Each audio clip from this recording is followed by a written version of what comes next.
আজকে আমি একটা কথা বলতে চাই, স্বাস্থ্য বিষয়ে আমি কি উদ্যোগ গ্রহণ করব বা ব্যবস্থা গ্রহণ করব সেই বিষয়ে।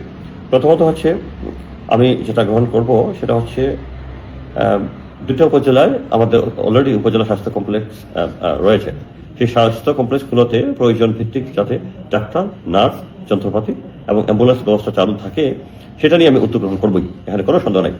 পাশাপাশি আমি আরেকটা যেটা গ্রহণ করবো সেটা হচ্ছে সরকারিভাবে যদি সম্ভব না হয় তাহলে আমি বেসরকারিভাবে, অর্থাৎ আমার যারা ওয়েল উইশার আছে, ফ্রেন্ডস আছে, ফ্যামিলি আছে যারা দেশ এবং দেশের বাইরে অবস্থান করছে, যারা আফ্লুয়েন্ট ফ্যামিলি, যাদের সোলভেন্ট এবং টাকাওয়ালা, আমি সহজ ভাষায় যদি বলি, তাদের সাহায্য নিয়ে দুইটা উপজেলায় আমি দুইটা অ্যাম্বুলেন্স সার্ভিস চালু করতে চাই।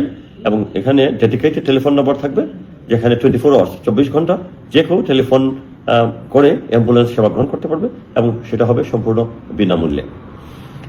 তারপরে আমি যেটা করতে চাই সেটা হচ্ছে প্রত্যেকটা আমাদের যে দুটো উপজেলা, সেই দুটো উপজেলার স্বাস্থ্য কমপ্লেক্সগুলোতে মা এবং শিশুদের জন্য, বিশেষ করে গর্ভবতী মায়েদের জন্য যাতে ভালো স্বাস্থ্য সেবা নিশ্চিত হয় সেই বিষয়ে আমি উদ্যোগ গ্রহণ করবো।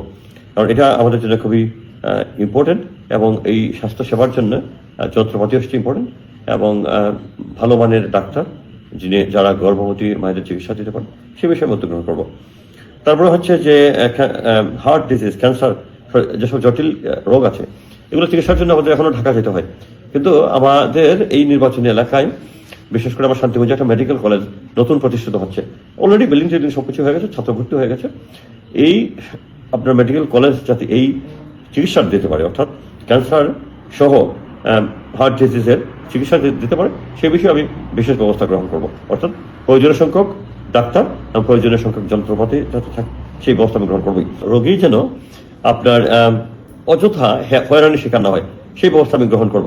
অনেক সময় অনেক অভিযোগ আছে হসপিটালগুলোতে গিয়ে সাধারণ মানুষ যারা গ্রামগঞ্জ থেকে যায় তারা গিয়ে হয়রানির শিকার হয়, সেটা যাতে না হয় সেই ব্যবস্থা আমি গ্রহণ করব।